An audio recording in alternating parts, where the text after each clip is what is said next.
las que estamos viviendo, nos ha llegado un regalo y queremos aquí al aire agradecer a Josefina Monge, que a través de Just Chile nos ha hecho regalo acá de un artículo maravilloso para poder tener aromaterapia y que sigamos contentos, no solamente en estas fechas, sino que todo el verano. Así que aquí, mientras presentamos a nuestro entrevistado, vamos a encender, digamos acá, esta aromaterapia que nos va a hacer realmente muy, muy bien. Así que desde ya agradecemos a Yus y a Josefina.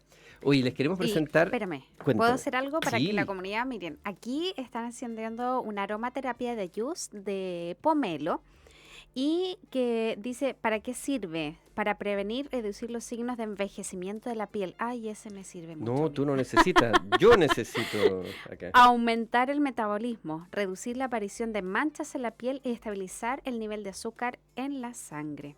Así que como un excelente antioxidante, el Ya, de pomelo, acá fragancia. disciplinadamente colocamos 8 gotitas. La verdad es que me dijeron 7, pero uno siempre exagera Bueno, un poquitito, uno más, que no uno falte. menos, no sé, la Josefina aquí nos va a decir si estamos bien o no, pero Ah, y lo lo otro importante importante, el dato, tiene que ser agua hervida para que no se demore justamente en en emanar el el aceite. aceite. Así Así que es. muy bien. Oye, y te quiero presentar un invitado que ya lo tuvimos, yo creo que hace un año atrás, Carlos Plas, ingeniero Mm, comercial. así es. Recién conversamos, tiene un MBA en Suiza, así que Nada nos más y puede nada contar menos. si alguna vez vio por ahí a Santa Claus, ¿ya?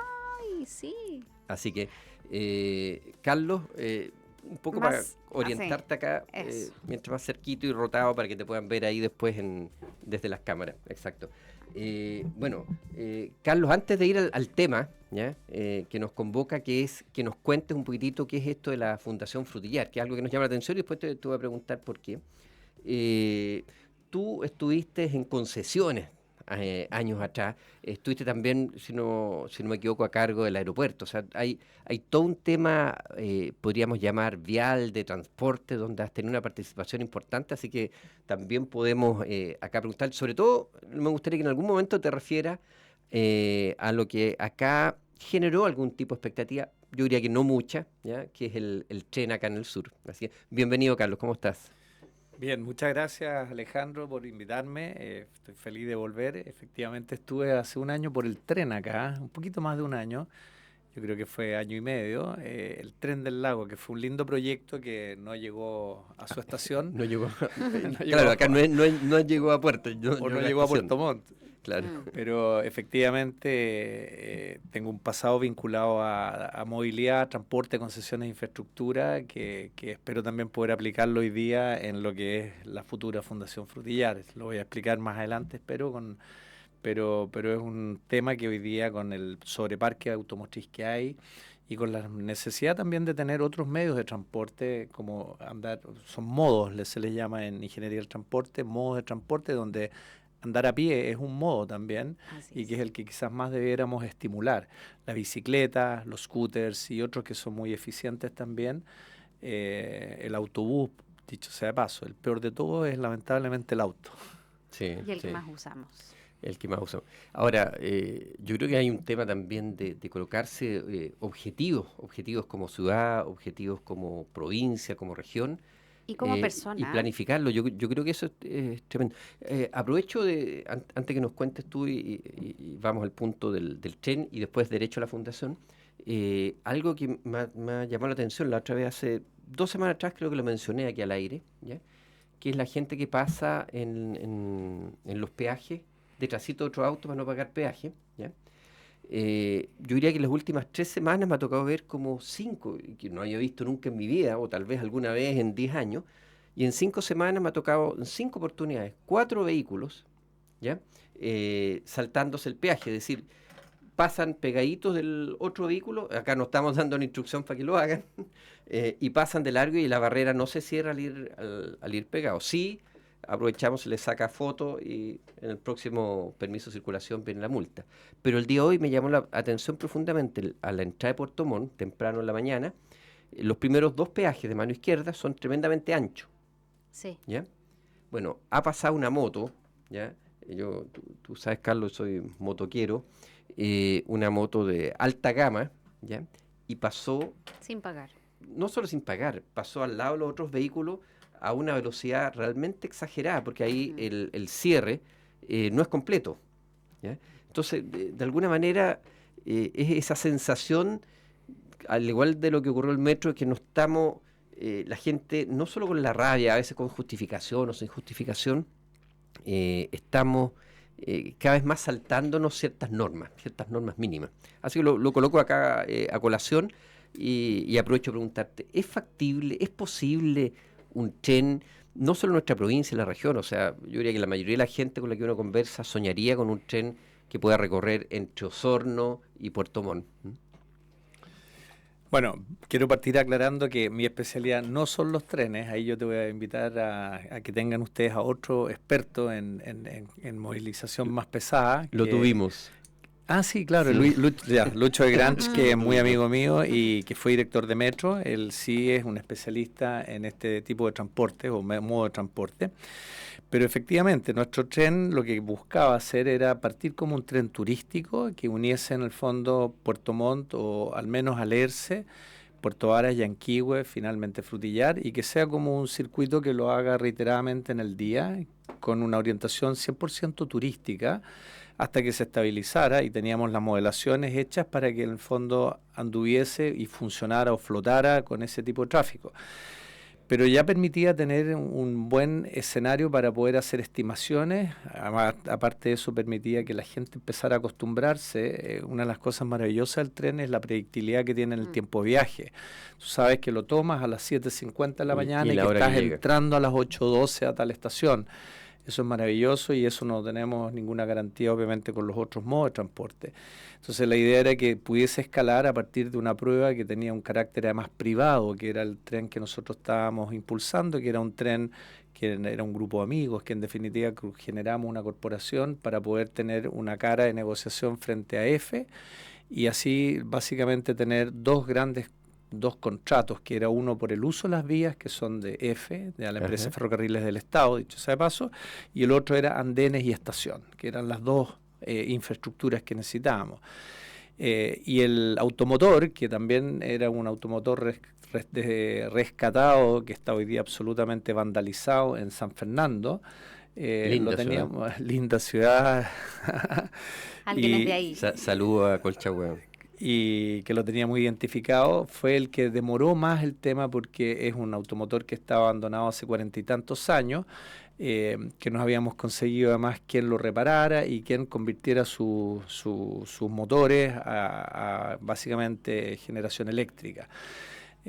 Había que trasladarlo de diésel a energía con baterías que se iban a recargar en la noche. Entonces era bien novedoso, pero por sobre todo permitía una baja escala después empezar a crecer y después quizás cubrir Purranque y en un segundo paso Río Bueno y finalmente Osorno.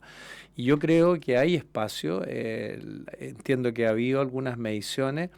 Basta pararse en las tardes en la carretera, en Yanquihue, en Puerto Varas, en Frutillar, y cómo los buses interprovinciales van dejando pasajeros que vinieron a trabajar en el fondo, y hay una punta mañana, una punta mediodía y una punta tarde bien acentuada.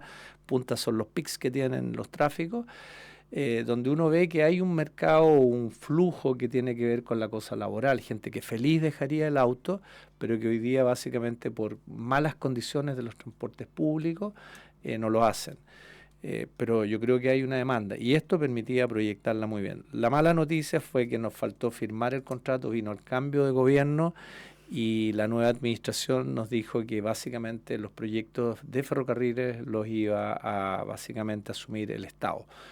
Por lo tanto, dimos un paso al costado y estamos esperando que quizás nos vuelvan a llamar en un tiempo más para retomarlo, porque yo creo que de verdad el Estado no le va a dar prioridad a un proyecto así, teniendo otros tremendos proyectos con densidades de tráfico, de carga, de pasajeros mucho más grandes, como el tren, por ejemplo, que conectaría Santiago con el Paraíso, que es un tema enorme. Un megaproyecto.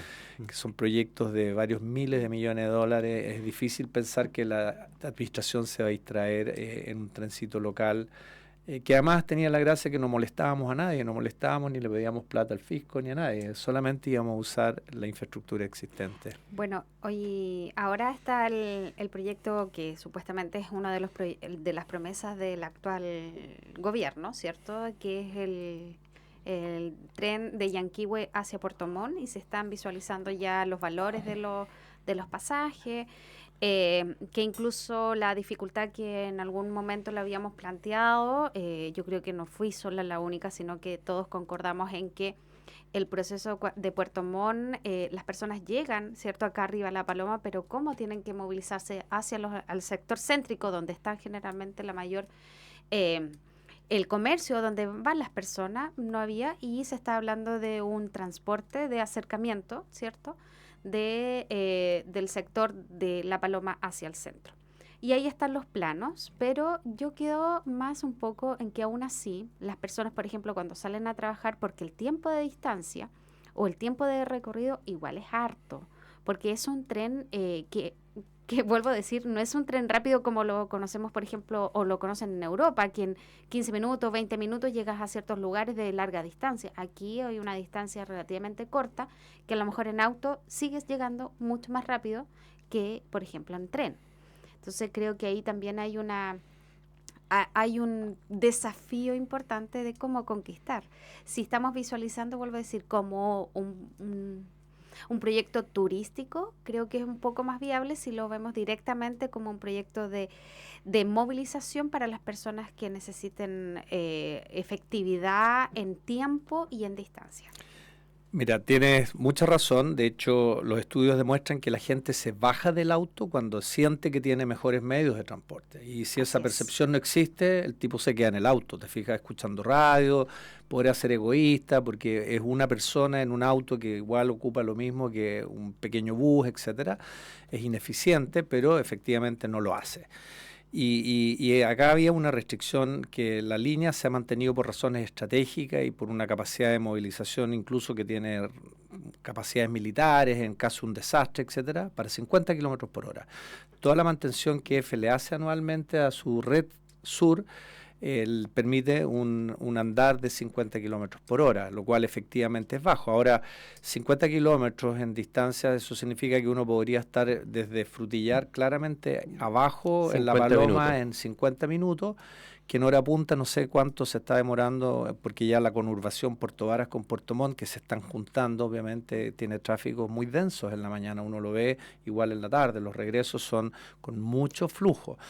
Aquí es clave realizar estudios origen-destino, ya que son estudios que realiza muy bien la Sectra, que tiene además una oficina acá en Puerto Montt, a cargo un muy buen ingeniero, que han hecho proyectos maravillosos de origen-destino que permiten después hacer planificaciones adecuadas para la optimización en el fondo del transporte. ¿Ya?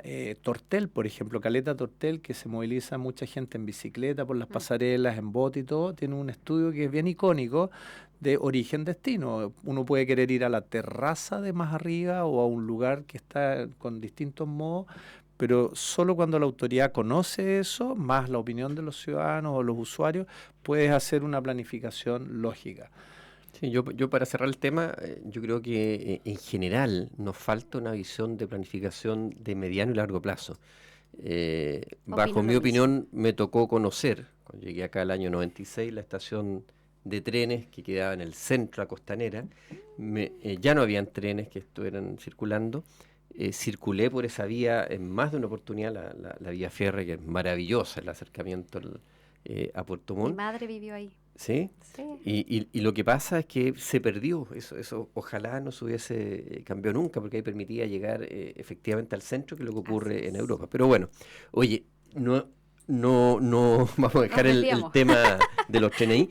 Carlos, yendo derecho al hueso, hace unos 3 meses atrás tuvimos acá a un grupo de artesanos, de artistas, que crearon una corporación, y una de las preguntas fue, ¿por qué corporación? ¿Ya? Y nos plantearon, sí, lo que pasa es que fundación hoy día está muy mal mirado a raíz de todo lo que ha pasado con las fundaciones, y ellos hicieron un estudio y dijeron, vamos a tener corporación. Entonces, la primera pregunta es, ¿por qué fundación? ¿Es porque ahora ya no se está mirando tan mal? ¿Es porque tiene algún beneficio? ¿Y cuál es el objetivo de esta Fundación Frutillar? A ver, ahí hay tres preguntas, pero yo creo que en cosas de opinión pública, en general, las cosas pasan y se olvidan, ¿ah? Y creo que acá la gente va a ser capaz, y ya fue capaz probablemente, diferenciar casos tan complejos como el de Ancalao y compañía y otras fundaciones. Las fundaciones prestan una labor, y las también corporaciones en realidad, una labor muy relevante en complementar servicios sociales que dan todos los gobiernos, que da el Estado, diría yo, que trasciende incluso los gobiernos de turno. Y son cientos las instituciones. Muchas. O sea, uno lo que pasa es que uno tiene en mente las bien grandes, que son las que tienen un carácter un poquito más centralizado, como Techo para Chile, Hogar de Cristo, y instituciones de ese tipo que tienen gobernanzas sólidas y que en general usan muchos recursos del Estado para poder hacer sus tareas.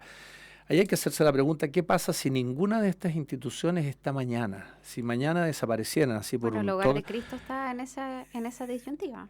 Claro, Creo que es una temática muy si tú las importante. sacaras todas de la calle de un día para otro, queda un tremendo problema de corto plazo que claramente ningún gobierno va a poder afrontar, ¿ya? Y son receptoras de fondos que en general habían sido muy bien administrados. Ya uno podrá discutir si pueden ser un poco más eficientes o no, pero en general nacen precisamente porque el Estado no prestaba esos servicios o no acudía en ayuda de ese tipo de personas. Así que eso como primer tema, yo creo que la gente lo va a diferenciar, no va a haber ese problema en el mediano o largo plazo, como también fue el Transantiago en su momento. Tú dije, no, murió la marca Transantiago, se quemó, hoy día funciona, pasa el momento.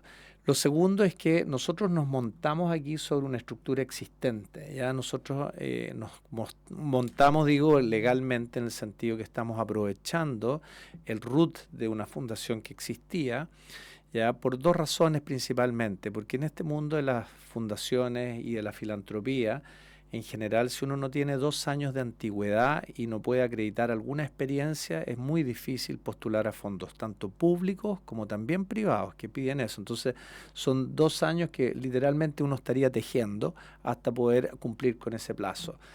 Y lo tercero es el beneficio de poder emitir certificados de donación que hacen más atractivas las donaciones por parte privada. Todo eso, cuando uno parte de cero, no lo tiene, ¿ya? Entonces, esa fue la principal razón, yo diría, que primó al final para poder quedarnos con el chasis, con el... O sea, la Fundación Frutillar ya existía hace ¿cuánto tiempo? Existía hace 11 años una institución que se llama PLADES, que significaba Plan de Desarrollo Sostenible Frutillar, que crece al alero se funda al alero del Teatro El Lago en esos años, y que había como completado ya su etapa, y donde recibimos un poco la invitación, un grupo de frutillarinos, a pensar qué podíamos hacer para hacerla, si se puede resumir, en un poco más participativa, que tenga más socios, que sea más de la comunidad, etcétera. Y ahí fue cuando a mí se me invita, estoy hablando de abril, mayo del 23, o sea, ya hace prácticamente casi 2 años, y se crea un grupo que llamamos Motor, ya liderado por el director ejecutivo en ese momento de PLADES, y se nos invita a pensar cómo podríamos darle sostenibilidad, funcionamiento, pensando en distintos modelos de gestión, etcétera. Y si no había espacio, bueno, no había nomás. Conocimos a un grupo del área territorial de la Comunidad de Organizaciones Solidarias, que es el principal gremio que agrupa en Chile a las fundaciones. Ahí hay cerca de 400 fundaciones. La Comunidad de Organizaciones Solidarias le presta una tremenda ayuda a todas las fundaciones más pequeñitas que no tenemos en el radar. Ya, las grandes en general se ayudan a sí mismas, o tienen pro bonos, o tienen los recursos para poder resolver sus temas, pero las pequeñas son asistidas por la COS. Y aprendimos que había un modelo de fundaciones muy interesante que era muy exitoso en Estados Unidos, en Canadá, en Europa también, y ahora entrando a Europa del Este, que se llaman fundaciones comunitarias. Y ahí les voy a contar un poquito cuáles son las características, 4 o 5 características que las hacen distintas a las que estábamos mencionando antes. Ellos tenían a su vez un convenio firmado con una fundación norteamericana que estaba impulsando en Sudamérica la creación de fundaciones comunitarias. Y de ese programa nos enganchamos, ¿ya? Y así llegamos finalmente a que había un espacio, a la conclusión de que había una posibilidad concreta, que lo mejor era usar el chasis de lo que existía. y empezamos a trabajar con miras a fundar entonces, o relanzar más bien, o reposicionar esta nueva fundación. Las fundaciones comunitarias, yo diría que cumplen con varias características, siendo la primera una media obvia, pero que ninguna es igual a la otra porque todas las comunidades son distintas, todos los problemas que tienen las comunidades son diferentes, todos los líderes operan distintos, etc. Entonces, no hay una igual a la otra cuando uno quiere sacar como mejores ideas o patrones, pero hay ciertos estándares y cosas que subyacen que sí son comunes. Una primera condición es que el directorio tiene que ser del territorio. ¿Ya? Esta antigua fundación de la que nosotros nos colgamos, por ejemplo, no cumplía con eso a cabalidad, teniendo un grupo de profesionales de primera línea, teniendo muy buenas intenciones, pero es importante que se tengan los termómetros bien puestos en la sociedad local, en el territorio, para que uno sepa, o que, al revés, ¿quién mejor que los que vivimos en un territorio sabemos dónde nos aprieta el zapato, dónde hay oportunidades, dónde hay problemas, cómo resolverlos, etcétera? Entonces, y hay otra responsabilidad hacia el sector. Claro. Ojalá lo tuviéramos con los políticos lo mismo, es decir, claro, que no llegaran políticos prestados de otros lados. Pero ahí me voy a saltar.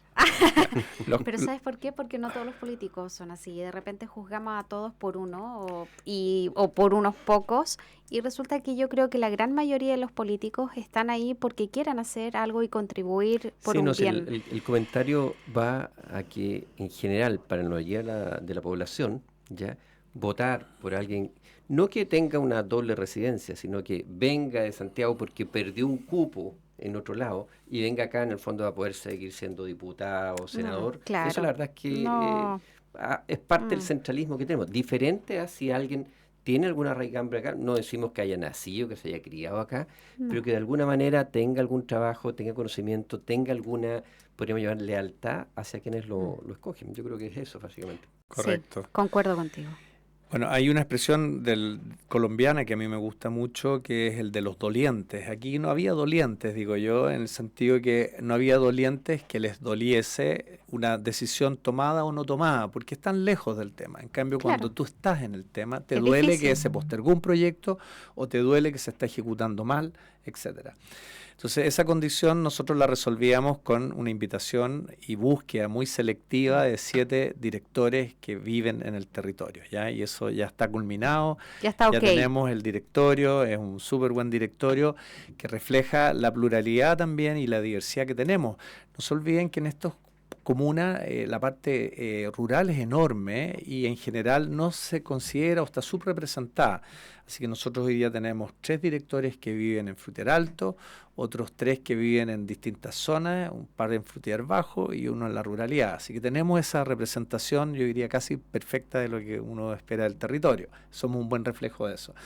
Otra condición es que las fundaciones territoriales son fundaciones de segundo piso, en el sentido que no son las que resuelven directamente ellos con su gestión los problemas, sino que más bien detectan la oportunidad o el problema y articulan una solución con un experto, ¿ya? Apoyándose fuertemente en las redes que tienen, en los contactos que tienen, en las capacidades que ellos tienen de convocar, pero poniendo normalmente un especialista al otro lado. Entonces, si por ejemplo, voy a usar aquí algo que dije recién, uno tiene la intención de crear, por ejemplo, un programa de ciclovías para Frutillar Alto, una buena red de ciclovías que se instale probablemente en 6, 8, 10 años, porque es complejo avanzarle, construirle y todo. Bueno, primero hay que conseguirse los fondos para el estudio, ¿ya? Y después probablemente invitar a distintas personas o empresas de la comunidad que vayan donando o participando en la concreción de ese proyecto. Pero uno tiene que partir con expertos que uno acompaña o solicita que estén en el proyecto. Y así hay un sinnúmero de cosas que ya vimos incluso en la primera reunión que tuvimos la semana pasada, en la cual tiramos como cerca de 50 ideas que son del tipo de problemas que puede abordar una fundación comunitaria. Una cuarta condición es la de estimular la filantropía local.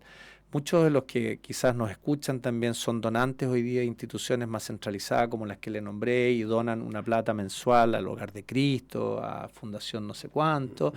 Bueno, aquí van a donar en algo donde ellos pueden ver al otro día si eso está bien usado o no usado. Y la idea es que La fundación, a diferencia de la que existió en el pasado, que tenía 2 familias básicamente de donantes o 2 empresas, la idea es que acá haya muchos donantes, que aunque sea el ticket o el aporte promedio más bajito, pero todos están con la posibilidad de participar. Entonces uno podría soñar que en una comuna como Frutillar, cuando el censo nos diga el último número, pero que debe estar rozando entre 25 y 30 mil personas, probablemente uno puede tener al 10% de la población aportando algo, aunque sean 2.000 pesos mensuales, ¿ya? Y eso te genera de nuevo otro grado de compromiso, una capacidad de que todos se sienten socios de esa comunidad, de ese entorno.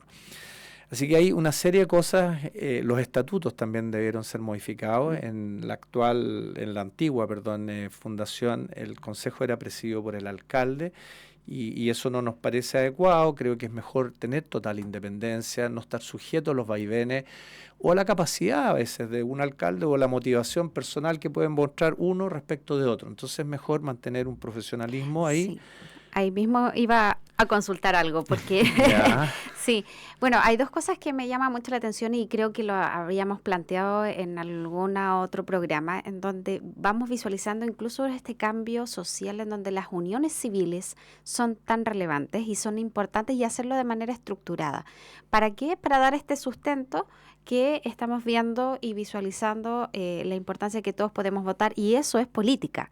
O sea, el político no es aquel que está solamente abanderado con un partido político, sino lo que ustedes están haciendo tiene que ver con política, que a mí me agrada mucho, porque es participación en plena de la unión civil, ¿ya? El voto es importante, ¿ya? Y no solamente el voto en la urna, aquí. Y lo otro es, como tú decías, hubo cambio ahora recién de gobierno local, en donde, como tú dices, en los estatutos, porque yo había visto en los estatutos está con el alcalde. Y también concuerdo con que a lo mejor, no sé si sigan en las mismas líneas y cómo se están llevando o si el alcalde tienen planificado poder hacer este trabajo en conjunto o no. Vamos a esperar ahí la respuesta. Vamos a ir unos minutitos, digamos, con quienes hacen posible este programa antes que Enzo nos rete. Enzo, ya nos vamos. Volvemos en un par de minutos. El Conquistador FM, Ancud 91.9, Castro 101.5. En el entretiempo, esto parece partido de fútbol, fue justamente este tema de la territorialidad que lo encuentro muy atractivo, es decir, que las personas sean de ahí, vivan de ahí, conozcan los problemas, de alguna manera tengan un vecino que les diga, oye, tú que estás haciendo esto, mira, te doy mi opinión, o que puedan preguntar a un vecino, que sean reconocidos, que de alguna manera, como decías tú, me pareció muy atractivo el tema de ser doliente. Es decir, cuando las cosas te duelen, ¿ya? Que es lo que muchas veces no ocurre.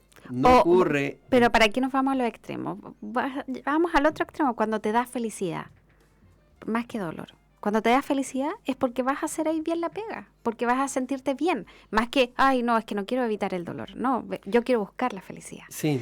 Cambiemos, yo te insto a cambiar para el otro lado, lo positivo. Pero resulta, y aquí nos vamos a ir a otro tema, a mí me puede dar felicidad cuando lo pienso egoístamente. Me explico. Un político que resuelve algo que le conviene a él, ¿ya? Pero no necesariamente a la comunidad, le da felicidad. Y no hace necesariamente la mejor política. No estoy generalizando, colocando un ejemplo. Sin embargo, cuando te duele, es por ejemplo cuando se reparte el dinero. ¿Ya? El dinero de uno cuesta repartirlo, ¿ya? Y ahí sí me da felicidad porque me duele, ¿ya? Pero cuando el dinero es de los contribuyentes y se reparte a mano simple, ¿ya?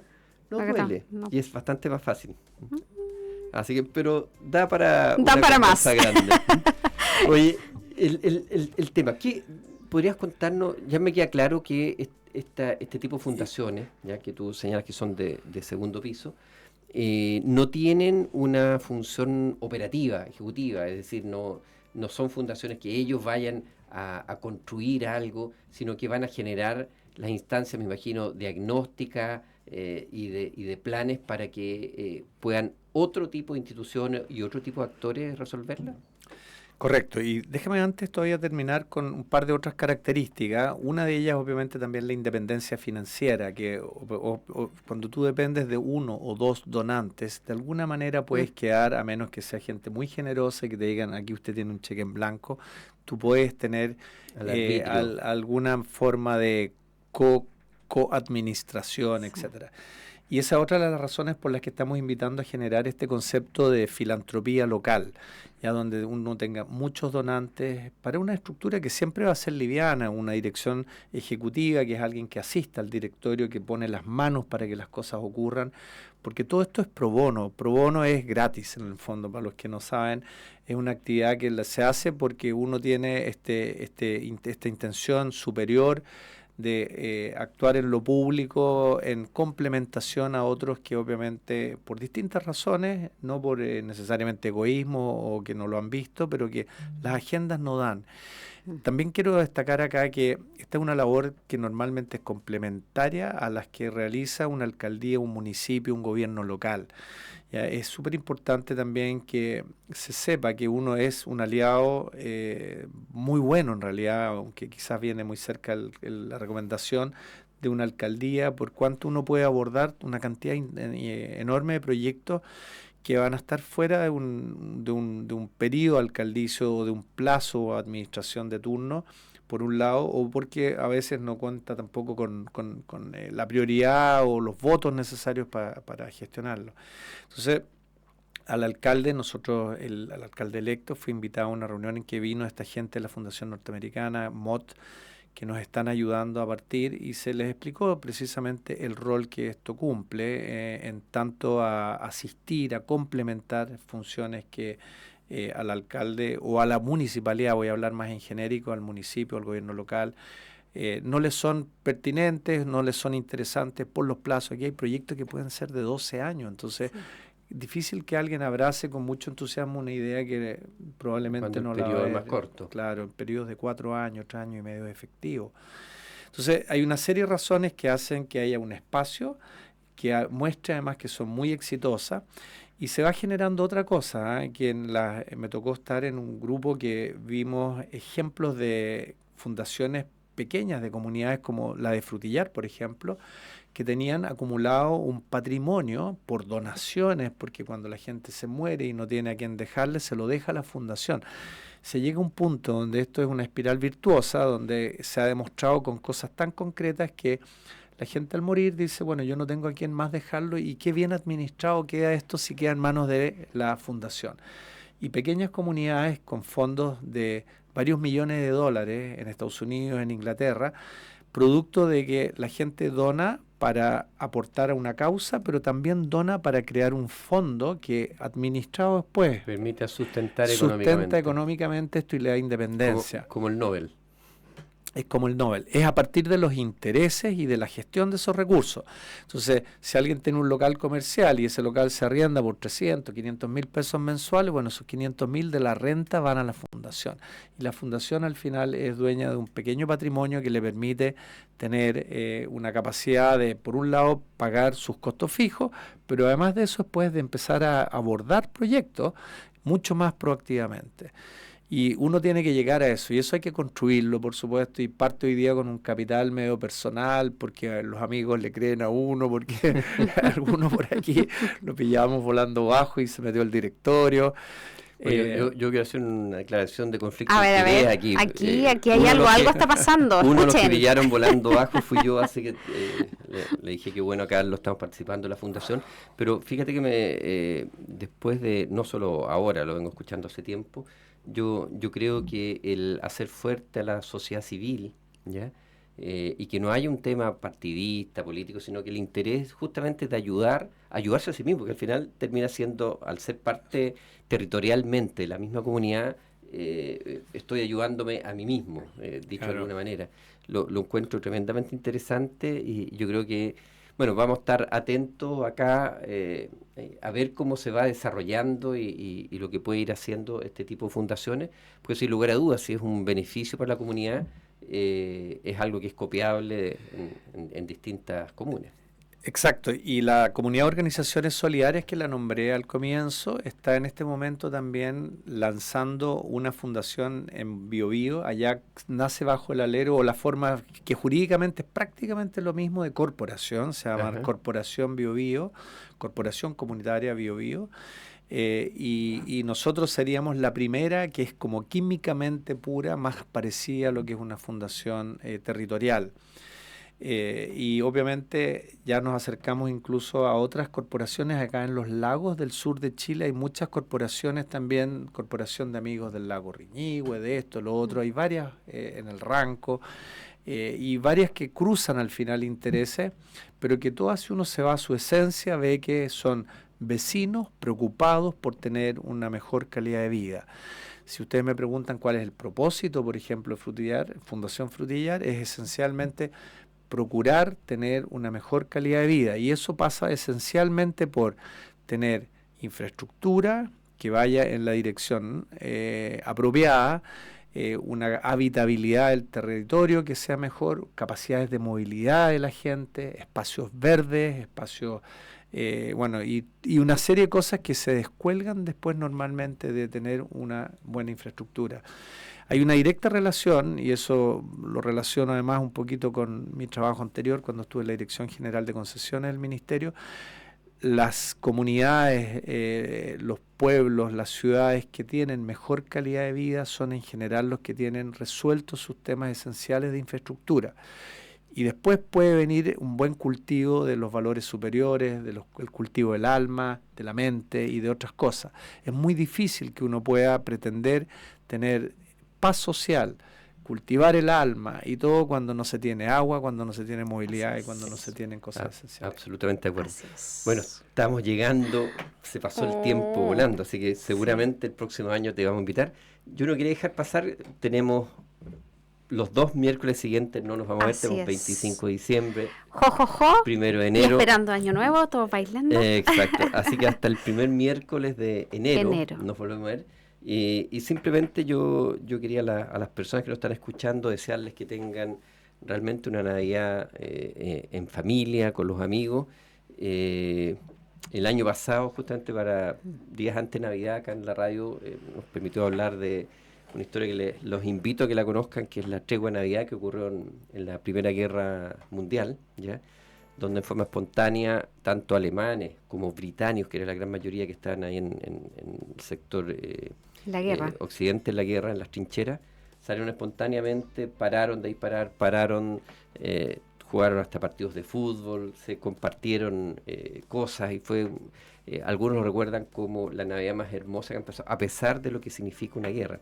Y yo creo que es momento para que cada uno haga una tregua consigo mismo, con las personas que quiere, con los familiares, con los amigos, con el trabajo, si quieren, con el país, con los gobernantes, con los partidos, con quien sea. Yo creo que es momento para colocar lo mejor de cada uno, para que ojalá tengamos un mejor país, una mejor sociedad y un 2025 exitoso. Así que lo mismo les deseo, Evelyn, te deseo a ti, a tu familia. Muchas gracias. Carlos, Enzo, que tengan un muy buen 2025 y buena Navidad.